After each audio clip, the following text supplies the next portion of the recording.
Սիրելիներս ողջույն, դուք Արուսյակ Հոխիկյանի YouTube-յան ալիքում եք։ Այսօր ձեզ առաջարկում եմ միասին, այսօր պատրաստելու ենք թթու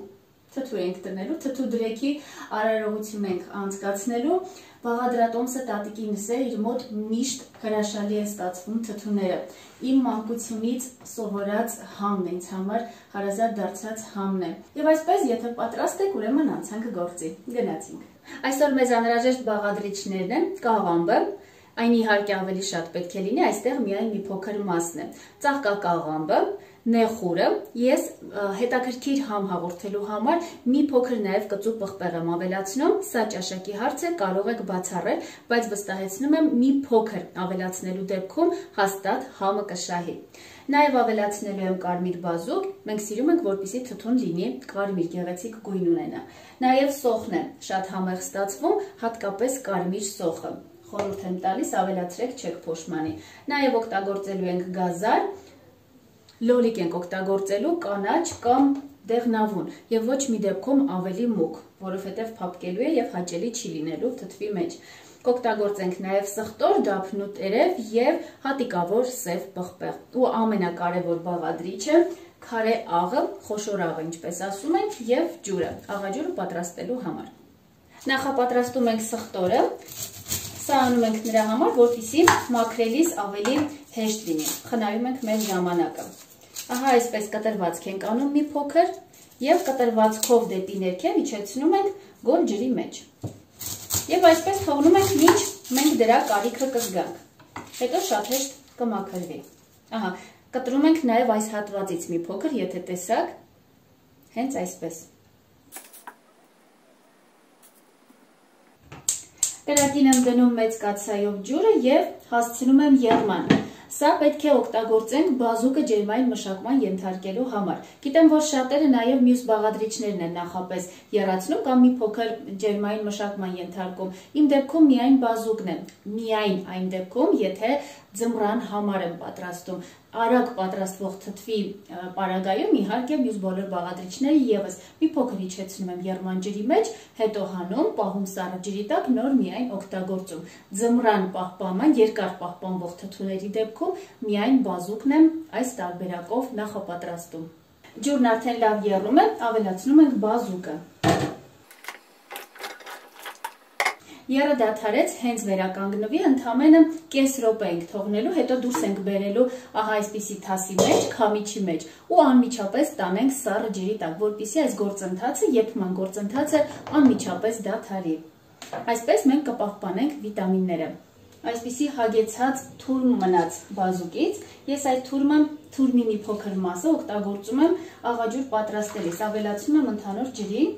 Ասում են, որ չի կարելի շատ ավելացնել, որովհետև մնացած մթերքը կարող է վնասվել, հատկապես եթե թթուն երկար եք պահելու։ Հենց դրա համար ես ընդամենը մի փոքր մասն եմ ավելացնելու։ Ու անմիջապես տանում ենք սառը ջրի տակ։ Հիմա կապահովեմ նաև այսօրվա աշխատանքի գեղարվեստական մասը, գազարից գեղեցիկ նախշեր ենք ստանալու, որպեսզի հետո ձևավորման համար եւ գեղեցիկ լինի եւ հարմար։ Շատ եմ սիրում գազարից տերևներ ստանալ, դրա համար ահա այսպիսի շերտերի ենք բաժանում գազարը։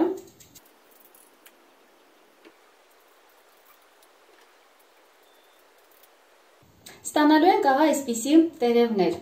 դրա համար նախ ձևն ենք ստանում, եթե անգամ գազարի կտորները թեք են, ոչ մի խնդիր չկա, որովհետև բնության մեջ ևս տերևները իդեալական ուղիղ չեն լինում։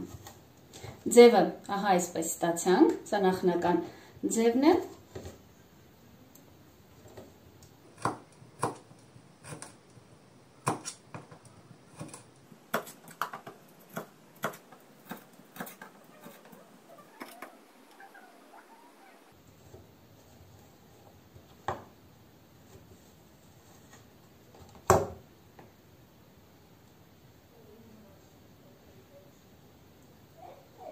Սա իրականում կարելի է շատ ավելի արագ անել, խնայել նաև ժամանակը, նախապատրաստել երեկոյան։ Սովորաբար հենց նախորդ օրն եմ նախապատրաստում, իսկ բուն աշխատանքի ժամանակ ուղղակի սառնարանից դուրս եմ բերում ու ավելացնում մյուս բաղադրիչների հետ, այդպես շատ հարմար է։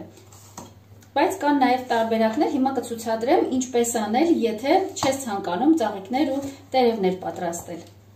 Ծաղիկ պատրաստելու համար էլ օգտագործում եմ ահա այս հաստլիկ մասերը, կոճղի նման, իսկ ահա այս մնացած մասերից եւս տերևներ եմ պատրաստում, կարճ տերևները եւս ձևավորման համար շատ օգտակար ու շատ հարմար են։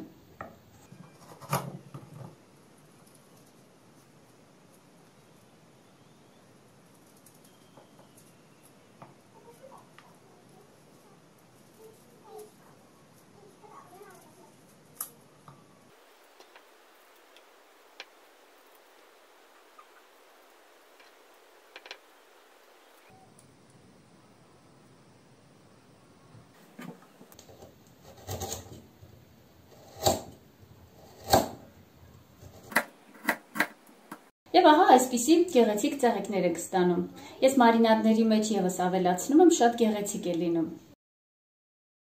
Իսկ եթե ծաղիկներ ու տերևներ ստանալ չեք ցանկանա, ապա կարող եք ուղղակի այսպիսի սուր կտրվածքով կտորներ ստանալ,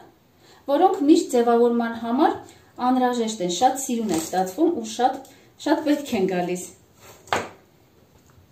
Անցանք սոխին, ես այն կտրատում եմ օղակներով կամ կիսաօղակներով, կախված է սոխի չափսից։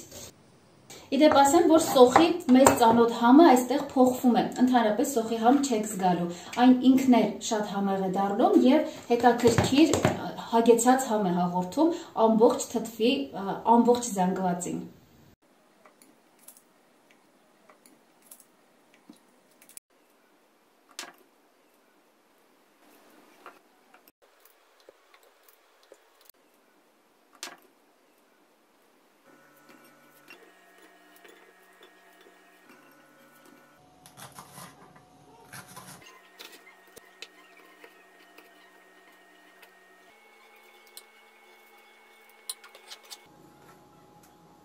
Իսկ վերջում պատրաստում ենք աղաջուրը։ Դրա համար 5 լիտր ջրին ավելացնում ենք 200 գրամ խոշոր աղ։ Ես իհարկե երբեմն նաև մանր աղով եմ պատրաստում, բայց երկար պահպանվող թթվի համար սովորաբար նախընտրում եմ հենց խոշոր աղը։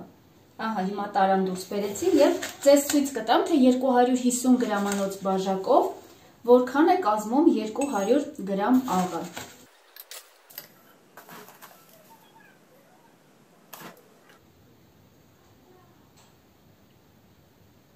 5 լիտր ջուր եմ լցրել, իդեպ ջուրը կարող է ինչպես սառը, այնպես էլ գոլ լինել։ Եթե ուզում եք, որ շուտ պատրաստվի, ապա լցրեք գոլ ջուր։ Եթե ինպես պետք է երկար պահպանեք, ապա ցանկալի է, որ ջուրը լինի սառը։ Ու վերջ ավելացնում ենք 200 գրամ աղը։ Ես որոշեցի աղամբը մի քիչ ավելի փոքրացնել, թող այս անգամ հենց այսպես լինի։ Իմ ամենասիրելի պահն է արդեն, երբ ամեն բան ձեռքի տակ պատրաստ դրված է եւ պետք է շերտ առ շերտ դասավորել։ Ամեն շերտի համար բաղադրիչներն օգտագործում եմ քիչ-քիչ։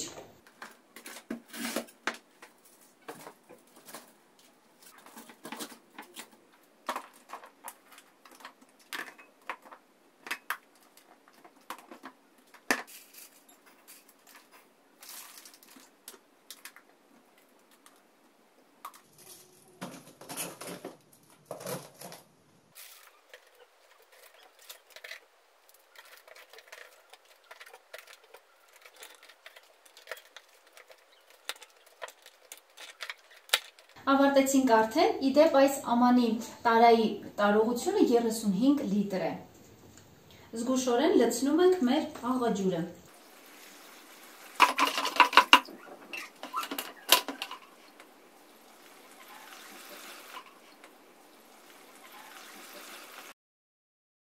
Հինգ լիտրի օրինակով ես ձեզ ցույց տվեցի ինչպես եմ աղաջուրը պատրաստում, հիմա արդեն վերցրել եմ միանգամից 10 լիտր, որից մոտավորապես 4-5 բաժակը բազուկի, խաշված բազուկի ջուրն է օգտագործված։ Ահա տեսեք ինչ գեղեցիկ գույն է ստացվել։ Եվ իհարկե 10 լիտրի համար արդեն կօգտագործեմ 2 չափաբաժին աղ, 2 ոչ լիքը բաժակ, այսինքն 400 գրամ։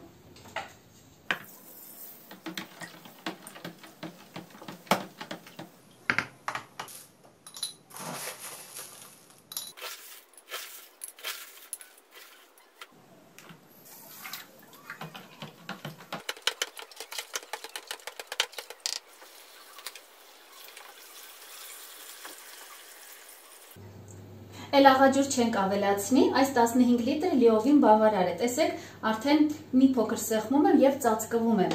աղաջրով։ Հիմա մնում է միայն ծածկել, օրինակ ես ափսե եմ օգտագործում, ծածկում եմ ափսեով, հետո վրան դնում եմ ջրով լցված որևէ տարա, օրինակ ապակյա տարա։ Եվ շատ կարճ ժամանակում այս ամբողջը աղաջրով կծածկվի, քանի որ մթերքը կիջնի, կնստի, ինչպես ասում են։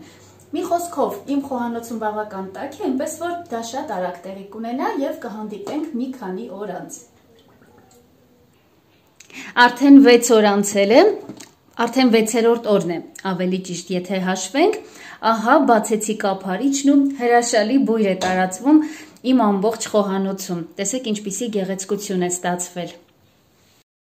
Բանջարեղենն արդեն ստացել է բազուկի գույնը, բայց տեսեք դեռ լիարժեք չէ։ Մի քանի օրից ամբողջությամբ բոլորը լինելու են գեղեցիկ կարմիր այսպիսի բազուկի գույնի։ Բանջարեղենի բոլոր տեսակները շատ խրխուռ են, ոչինչ չի փափկել, սրսուռ կաղամբ, սրսուռ բաղադրիչներ, ահա, կարող եք հանգիստ պատրաստել, հատկապես եթե սկսնակ եք, քանի որ բաղադրատոմսը փորձված է տարիներով, տասնամյակներով։ Ահա այսպես գեղեցիկ ձևավորմամբ էլ որոշեցի մատուցել ձեզ մեր ընդհանուր աշխատանքի արդյունքը։ Հիմա ցուցադրեմ, թե ինչի համար էի այդքան մանրամասն ցուցադրում, թե ինչպես եմ կտրատում յուրաքանչյուր բանջարեղենը։ Իսկ այս գունեղ բաղադրիչներն արդեն մարինացված են։ Շատ սիրում եմ մեկ տարայում մարինացնել միաժամանակ և լոլիկ, գունավոր մանր լոլիկ, և բրոկոլի, և գազար, ինչպես նաև վարունգ, շատ հարմար է, մեկ տարան բացում եմ և գեղեցիկ գունագեղ ափսեն պատրաստ է։ Դե թթուն էլ ինչպես միշտ ձմռանը ձեռքի տակ կա։ Այսքանով ես ձեզ հրաժեշտ եմ տալիս, ցանկանում եմ խաղաղություն և մեծ սեր ձեր ընտանիքներում։ Մինչ նոր համեղ հանդիպումներ։